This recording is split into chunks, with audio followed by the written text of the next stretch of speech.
ఇక గియ్యాలైతే మా అమ్మ సుతిమెత్తని రొట్టెలు సలదప్పడం కాంబినేషన్ చేసి చూపిస్తదంట. రొట్టెలు దేనితోని చేస్తది ఎరికైనా? పనస పిండి. అరే మీరు గల తినలేదు కరెక్ట్‌గానే ఇన్నారు. పనసకాయలు ఎండబెట్టి పిండి చేస్తారన్నట్టు. దీనివల్ల మస్తు హెల్త్ బెనిఫిట్స్ ఉన్నాయి. అందుకే గిదాంతోని వండుకుంటున్నాం మనము.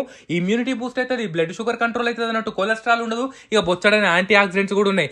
ఏం లేవు వండుకునుడు చాలా ఈజీ. మనం గోధుమ పిండి తడుపుకుంటాం కదా! అందులోకి ఒక 3, 4 చెంచాలు ఇదేసి ఉప్పు, నూనేసి మంచిగా పిండి మెత్తగా పిసికేసి ఒక అర్ధగంట పక్కన పెట్టుకోరి. ఇక సలదప్పడానికి కూడా కుండలో 2, 3 చెంచాలు ఈ పిండి తీసుకుందాం. ఒక చెంబడి పెరుగు తీసుకొని మంచిగా చిలుక్కున్నారు అనుకోరి సలదప్పడం ఇరగకుండా ఉంటుంది. మనం శనగపిండి పడుతుంది ఇది వాడుకోవచ్చు అన్నట్టు మంచి కమ్మగా ఉంటుంది టేస్ట్.